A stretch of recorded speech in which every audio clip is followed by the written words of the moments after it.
Olá, eu sou o Newton. Vou falar para vocês sobre hematopoese. Essa palavra vem do grego. É uma junção de hemato, sangue, e poese, que é produzir. Como as células sanguíneas são produzidas.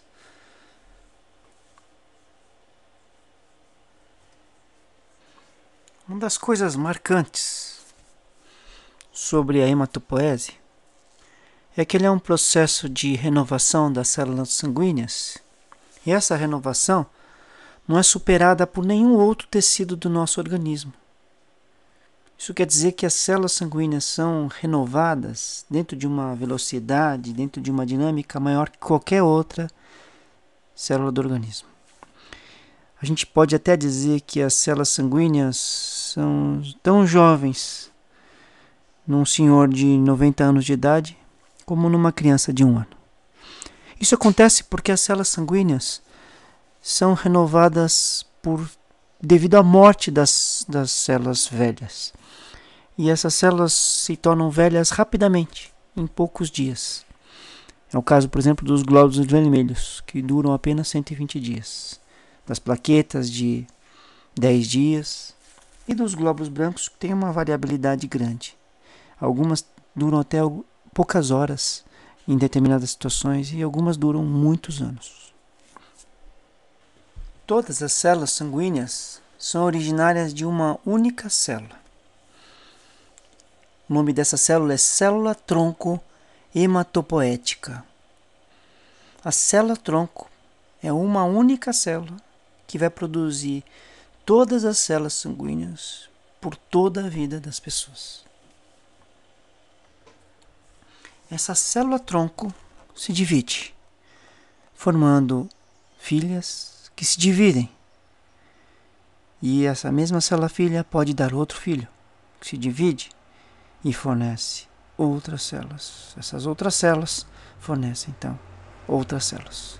Isto é, através das mitoses, a célula principal vai dar origem a outras células filhas que vão se dividindo e vão formando um batalhão de células. É interessante notar que a célula-tronco se divide, formando células, mas ela sempre mantém essa capacidade infinita de fornecer células filhas. Essa capacidade de constantemente poder se renovar, apesar das suas mitoses, é chamada de autorrenovação. É a capacidade que a célula-tronco tem de sempre se dividir, mas de sempre se manter. Por isso que a gente consegue entender que uma única célula poderia produzir trilhões de células. E elas são diferentes, porque as células sanguíneas são várias. Os glóbulos vermelhos, os glóbulos brancos e as plaquetas. E se a gente notar com mais detalhes, os glóbulos brancos se dividem em linfócitos, granulócitos e monócitos. Os linfócitos são de vários tipos, os B, os T, os natural killers. Os granulócitos, que são células com grânulos, se dividem em 3 tipos, neutrófilos, eosinófilos e basófilos. E os monócitos, no sangue periférico, eles migram para os tecidos, onde se tornam macrófagos. Esses macrófagos têm funções diferentes em cada tecido. São tão diferentes entre si que alguns têm até nome específico. Por exemplo, no fígado, o macrófago é chamado de célula de Kupfer. No sistema nervoso central, de micróglia.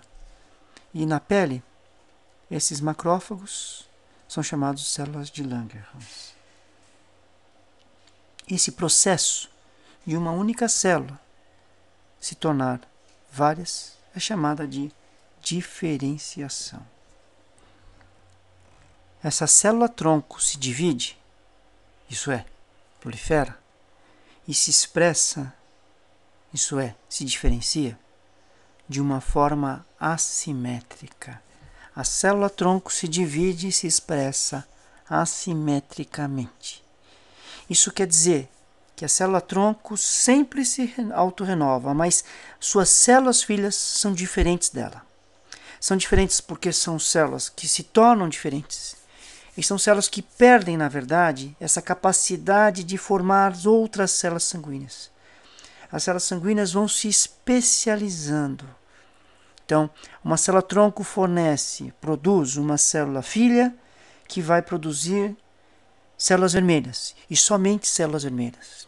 A célula-tronco vai produzir uma célula que vai formar uma célula que vai fazer granulócitos, e assim vai. Quer dizer, a célula-tronco mantém essa capacidade de produzir todas as células sanguíneas, mas suas filhas sempre são filhas especializadas em uma única série, em um único tipo celular.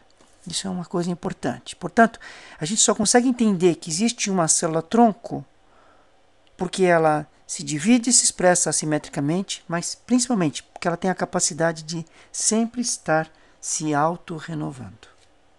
A célula-tronco possui o mesmo material genético de todas as outras células sanguíneas. Ela tem uma programação genética que produz, então, células filhas, que são especializadas em cada série. Assim, nós chamamos essas células filhas de precursores compromissados. Precursores porque essas células, elas são precursores, ou são mães, ou filhas, células filhas que vão formar netos dessa célula-tronco e que são específicas para cada série. Por exemplo, a série vermelha vai produzir os glóbulos vermelhos, a série branca vai produzir os leucócitos e a série plaquetária vai produzir os megacariócitos, que são as células que produzem as plaquetas. Então, há uma programação genética da célula-tronco, mas essa programação genética fornece, através de mitoses, precursores compromissados que vão ter uma genética que, ativada, vai formar apenas uma determinada série. Então, esse compromisso é, na verdade, a diferença das células filhas em relação à célula mãe, que seria a célula-tronco. Quando a gente fala compromissada, a gente está falando um português correto, quer dizer, a célula que tem um compromisso específico com determinada linhagem. Às vezes você gostaria de traduzir para comprometida, mas eu acho que o termo comprometida significa prejudicada. Então, para ser bem claro que o compromisso é um compromisso sério, saudável, normal, eu prefiro usar o termo precursor compromissado. Eu vou falar um pouquinho agora sobre como as células compromissadas se expressam. É interessante notar que a célula-tronco se divide nesses precursores compromissados através de uma programação genética. Mas os precursores compromissados só produzem suas células filhas, as células netas das células-tronco, através de estímulos. Portanto, as células compromissadas, elas têm características que permitem que elas respondam especificamente para um determinado tipo de estímulo. No caso da célula compromissada para a eritropoese, a gente chama ela de CFUE. Essa célula tem receptor para a eritropoetina, que é produzida no rim.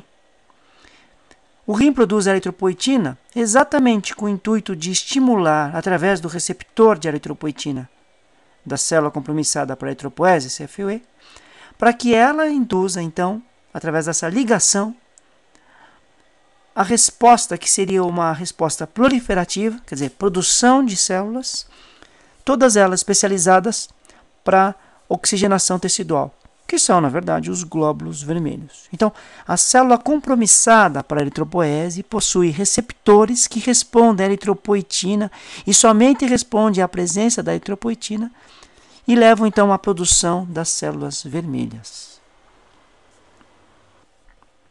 Então, recordando, a hematopoese acontece graças à presença da célula-tronco, que se divide, mas sempre se autorrenovando, em células compromissadas, células essas que respondem de acordo com estímulos específicos. Por exemplo, para a formação da eritropoese, que é a formação dos glóbulos vermelhos. Né? Lembrando que éritro em grego significa vermelho, quer dizer, a produção das células vermelhas a partir de células compromissadas para a série vermelha, que são oriundas das células-tronco. E essas células compromissadas da série vermelha respondem a estímulos específicos, como a eritropoetina. Isso também é verdade para os glóbulos brancos, para os leucócitos. Isso também, obviamente, como os leucócitos são de vários tipos, isso depende de cada linhagem. E também para a formação das plaquetas. São estímulos específicos para células comprometidas, compromissadas da série que vai produzir as plaquetas. Então, a hematopoese acontece através das células-tronco, que formam um conjunto de células compromissadas e essas respondem aos estímulos específicos dessas linhagens. A hematopoese acontece na medula óssea. É por isso que a gente faz os transplantes de medula óssea. Na verdade, os transplantes de medula óssea são a retirada de dentro do osso das células-tronco. A gente pega, então, a medula óssea normal de uma pessoa, as células-tronco normais de uma pessoa, e aplica na veia de uma pessoa doente, né, da medula óssea. É interessante que a gente não precisa aplicar essa célula-tronco no osso. A gente aplica na veia e essas células-tronco elas vão diretamente para a medula óssea da pessoa doente, para restabelecer, então, a hematopoese no paciente, curando ele dessas doenças. O processo não é tão simples, porque doador e receptor têm que ter a mesma compatibilidade no sistema HLA, o que acontece entre irmãos em apenas 25% das vezes, e na população, de uma forma geral, em 1 em cada 100 mil pessoas.